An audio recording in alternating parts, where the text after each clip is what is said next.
Students, ये आज की क्लास में जो क्वेश्चंस हैं ये जामिया मिलिया इस्लामिया में जो स्कूल एंट्रेंस होता है 11 साइंस का उसके क्वेश्चन हैं। और ये question specifically chapter 1 real number से हैं। हमने 2017 से लेके और 2023 तक के क्वेश्चंस इसमें लिए। 2017, 2018, 19, 20, 21, 22 और 23 ये हमारे पास है। 2017 की अगर मैं बात करूं तो सिलेबस चेंज रहा है। तो उस टाइम उसमें सर्ट्स, इरेशनल नंबर्स और पहले पेपर में 9th का भी सिलेबस आता था, लेकिन अब सिर्फ क्लास 10th 11th में जामिया में सिर्फ 10th का सिलेबस आता है। तो मैं 2023 से आपको क्वेश्चंस दिखाने की कोशिश कर रहा हूं कि किस तरह के क्वेश्चंस यहाँ पे हैं। जैसे 2023 का क्वेश्चन आपसे पूछ रहा है ए, और आपको यहाँ पे स्पेस दे दिया, is a proven statement use for providing another statement. हमारे पास जो एनसीईआरटी की पुरानी बुक है क्लास 10th की मैथ्स की, उसमें लेमा के एक वर्ड आता है, यूक्लिड डिवीजन लेमा। तो लेमा किसे कहते हैं? लेमा होता है कि ऑलरेडी प्रूव्ड स्टेटमेंट, हम मान लेते हैं कि ये सच है और फिर आगे हम उसको यूज करते हैं। तो हमारे पास क्या होगा, बिल्कुल नॉलेज बेस्ड क्वेश्चन था, इसमें कुछ ज्यादा हमें यूज नहीं करना था। तो अगर आपको पता है तो आप बता देंगे। तो lemma is proven statement, already proven. Theorem को आपको प्रूव करना पड़ता है। एल्गोरिथम, नंबर ऑफ स्टेप्स जो आप सीक्वेंस लेते हैं टू सॉल्व ए प्रॉब्लम, ये हमारे पास है। एक्सियम, हम एक्सियम एज्यूम कर लेते हैं। तो हमारे पास lemma is a proven statement using for another statement हम बात कर रहे हैं। अब यहाँ पे ये क्वेश्चन हमारे पास दिया हुआ बहुत सिंपल है, आप लोगों को पता है, ज्यादा मुश्किल क्वेश्चन पूछे नहीं गए। If two positive integers a and b are written, a हमें दिया हुआ है उसने x cube y square, b हमें गिवन है एक्स वाई क्यूब। आपसे कह रहा है the HCF of a b. HCF आपको मालूम है, जो कॉमन नंबर्स होते हैं, एक्स मेरा कॉमन है उसकी लीस्ट पावर, तो लीस्ट पावर 1 है। वाई मेरा कॉमन है उसकी लीस्ट पावर, तो ये मेरा एचसीएफ है। अगर यहीं पे उसने एलसीएम पूछा होता तो मुझे हाईएस्ट पावर लेना होता, एक्स का हाईएस्ट पावर, y का हाईएस्ट पावर, और अगर कुछ कॉमन नहीं होता उसको भी लेना होता है। तो ये हमारे पास 23 में क्वेश्चंस पूछे गए थे। हमारे पास 22 में जो क्वेश्चंस था वो ये हमारे पास रियल नंबर से अच्छे खासे क्वेश्चंस रहे हैं। 4 क्वेश्चंस। 1.2438 इज, ये भी इंफॉर्मेशन बेस्ड है कि जब हमारे पास नंबर्स इस तरह से लिखा हो तो वो क्या होगा, इंटीजर होगा, रैशनल होगा, इरेशनल होगा, नन ऑफ दीज होगा। ध्यान से देख लीजिए, इंटीजर तो ये बिल्कुल भी नहीं है। आपको पता है इंटीजर कंप्लीट नंबर होना चाहिए, ठीक है, बस प्लस माइनस का फर्क होता है। और हमारे पास इरेशनल, रैशनल की बात आ रही है, नन ऑफ दीज तो बाद में बात करेंगे। एक्चुअली क्या है कि हमारे पास जो डेसिमल नंबर्स होते हैं वो अगर आपने पढ़ा होगा, 3 तरह के डेसिमल होते हैं। एक होता है टर्मिनेटिंग डेसिमल, जहां पे डेसिमल टर्मिनेट हो जाता है, मैं लिख दूं 2.5 खत्म, या 2.534279 फिनिश हो जाना चाहिए, लास्ट में जाके डॉट डॉट डॉट नहीं हो या जो बार का निशान है ये ना हो, तो इसको कहते हैं टर्मिनेटिंग डेसिमल। दूसरा हमारे पास क्या होता है, ऐसे भी नंबर होते हैं 2.333333 एंड इस तरह से, तो इस तरह के नंबर्स को कहते हैं नॉन टर्मिनेटिंग एंड रिपीटिंग। और कुछ नंबर ऐसे होते हैं 2.35432957 डॉट डॉट, यहाँ टर्मिनेट भी नहीं हो रहा है और रिपीट भी नहीं हो रहा है। तो ध्यान से देखिए, ये रैशनल नंबर है जो टर्मिनेट होता है, ये भी रैशनल नंबर है जो टर्मिनेट होता है, ये इर्रेशनल नंबर है जो टर्मिनेट और रिपीट नहीं होता है। और इसको हम क्या लिख देते हैं, इसको हम ऐसे भी लिख देते हैं। तो जिसपे बार लगा हो वो कैसा नंबर है, वो रैशनल नंबर है। तो ये भी इंफॉर्मेशन बेस्ड था, उम्मीद थी कि देखते ही अगर आपको पता है तो आप लिख सकते हैं। फिर हमारे पास ये दिया हुआ है -1 की power n and -1 to the power 8n, then n is equals to 0 आ रहा है, इज इक्वल्स टू 0। तो n क्या होगा, अब जरा ध्यान से देख लीजिए, क्योंकि ये माइनस है और इज इक्वल्स टू 0 आ रहा है, तो ये कैंसिल हो जाना चाहिए, एक माइनस दूसरे माइनस से कैंसिल हो जाना चाहिए, तभी 0 आया होगा। अब आपको पता है कि अगर माइनस की पावर अगर इवन है तो ये प्लस बन जाता है, और अगर माइनस की पावर ऑड है तो ये माइनस ही रहेगा। जैसे मैं आपसे कहूं कि -1 की पावर 4, तो आपको पता है ये 1 हो जाएगा, और -1 की पावर 3 आपको पता है -1 होगा। तो मैंने आपसे कहा इसको जीरो लाने के लिए ठीक है सर, एक प्लस में हो जाना चाहिए और एक माइनस में हो जाना चाहिए, तब ये 0 आएगा।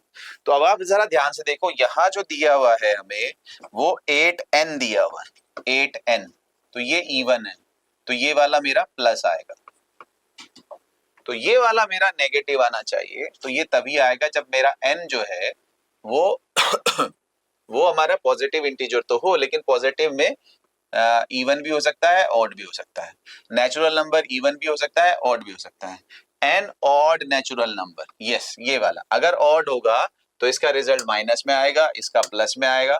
ठीक है, ये तो इवन हो चाहे ऑड हो, एन 8 से मल्टीप्लाई हो रहा है वो इवन ही होना है। ठीक है, तो ये मेरा पॉजिटिव हो जाएगा और ये ऑड होगा तो नेगेटिव हो जाएगा और ये माइनस प्लस कैंसिल हो जाएगा। अगर यहाँ आपने एनी नेगेटिव इंटीजर से काम नहीं चलेगा, ध्यान रखिएगा।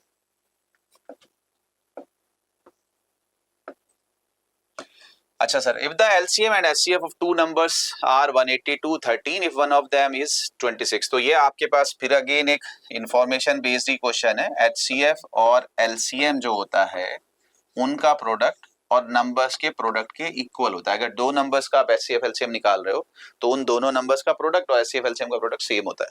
तो हमारे पास क्या कह रहा है, the LCM HCF two numbers 182 और 13 और वन नंबर कितना है 26, तो अनदर नंबर निकालिए। तो आप डिवाइड कर दीजिए 13 से 2 और 2 से कितना 91, तो बी हमारा हो गया 91।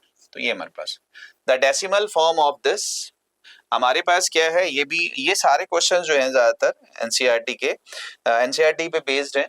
क्लास 10th की मैथ्स की एनसीईआरटी बुक, लेकिन पुरानी वाली, अगर आपको बच्चों को पता हो, सबको मैथ्स की 2 बुक आजकल एनसीईआरटी की हैं, मिल ही जाती हैं सब बच्चों के पास, ये कम से कम जानते ही है। तो जो पुरानी एनसीईआरटी है उसके पे बेस्ड।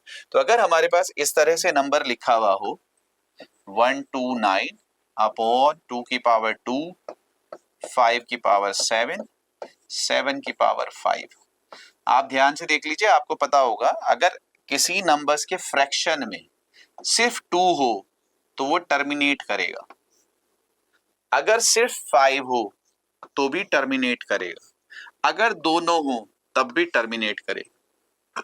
लेकिन 2 और 5 के अलावा अगर कुछ भी आ जाए फ्रैक्शन में तो वो फिर नॉन टर्मिनेटिंग एंड रिपीटिंग हो जाएगा। क्योंकि ध्यान से देखिए ये फ्रैक्शन है, इरेशनल नहीं है। जो फ्रैक्शन है वो रैशनल होते हैं, तो इरेशनल तो है नहीं, तो नॉन टर्मिनेटिंग एंड रिपीटिंग होगा। अगर यहाँ non terminating and non repeating लग जाता तो वो फिर हमारा किस में चला जाता, इरेशनल में।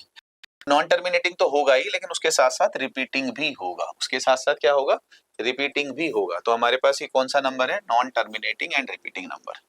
ठीक है सर, तो इसकी जरूरत नहीं है इन दो की। तो ये हमारे पास क्वेश्चन हैं इस तरह के। एक और देख लेते हैं, हमारे पास 21 दो क्वेश्चन हमें दिए। The incorrect statement is the sum of two rational number is rational. ये प्रॉपर्टी पे बेस्ड है, अगर आप लोग जानते हो, नेचुरल नंबर को नेचुरल नंबर से प्लस किया जाए तो नेचुरल ही आता है, नेचुरल को नेचुरल से मल्टीप्लाई किया जाए तो नेचुरल आता है, लेकिन नेचुरल में नेचुरल माइनस किया जाए या डिवाइड किया जाए तो नेचुरल की गारंटी नहीं है। कुछ और भी आ सकता है, फ्रैक्शन भी आ सकता है, डेसिमल आ सकता है, रैशनल आ सकता है। इसी तरह से रैशनल, क्यू को रैशनल की बात कर रहा हूँ, प्लस करें, माइनस करें, मल्टीप्लाई करें, डिवाइड करें रैशनल से, लेकिन जब डिवाइड कर रहे हैं तो नीचे वाला आपके पास नंबर 0 नहीं होना चाहिए, तो हमेशा जो रिजल्ट आएगा वो रैशनल ही आएगा।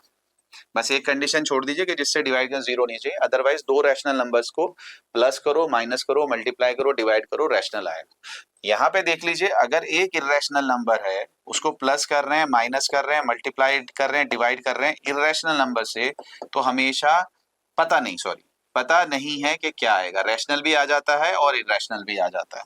लेकिन अगर एक रैशनल है और एक इरेशनल है, आप प्लस करो, माइनस करो, मल्टीप्लाई करो, डिवाइड करो, तो रिजल्ट हमेशा इरेशनल है। तो अगेन जो आपके पास ये क्वेश्चन है, नॉलेज बेस्ड है, इंफॉर्मेशन बेस्ड है, कोई कैलकुलेशन नहीं करनी है, कुछ अप्लाई नहीं करना है, पता है तो आप कर दोगे, नहीं तो नहीं सही। आपसे क्या कह रहा था, the sum of two rational number is rational, ये तो सही है।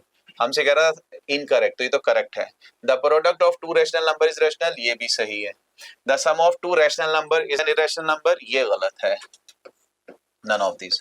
तो फिर कौन सा है इनकरेक्ट, ये तीसरा वाला है। इफ 2 की पावर x माइनस 2 की power x minus 1 then the value of x square is equals to, ये हमारे पास है कि भाई हमें इसको सॉल्व करना है। तो जरा सॉल्व करने की कोशिश करते हैं, एक्सपोनेंट का क्वेश्चन है, देख लेते हैं क्या कह रहा है। 2 की पावर x माइनस 2 की power x minus 1 is equals to 16। Power minus तब होती है, अगर आपको कुछ याद हो, जब जब डिवीजन होता है, ऐसे। ठीक है सर, अब 2 की पावर x को मैं कॉमन ले सकता हूं, तो यहां रह जाएगा 1 और यहां भी रह जाएगा 1। तो एक्सपोनेंट का क्वेश्चन है बेसिकली। तो मैंने आपसे कहा ना, जैसे सिलेबस चेंज हुआ है तो क्वेश्चंस का लेवल चेंज हो गया। पहले हमारे पास सीधा जो अब जो नई बुक में वही वाले थे। तो यहाँ क्या हो जाएगा, 2 की पावर x, 2 1 जा 2 माइनस 1, 1/2 इज इक्वल्स टू 16। इसको यहाँ ले जाइए, तो 2 की power x is equals to 32। 32 क्या होता है भाई, 2 की पावर 5, तो x इज इक्वल्स टू 5। हमें चाहिए था x स्क्वायर, तो x मेरा आया है 5, मुझे चाहिए x स्क्वायर, तो 5 स्क्वायर दैट इज 25। तो कहाँ आंसर है सर, 25। तो इस तरह के क्वेश्चंस हमारे पास जामिया में 11 साइंस एंट्रेंस में पूछे गए हैं। उम्मीद करूंगा कि आप लोग कर सकते हैं।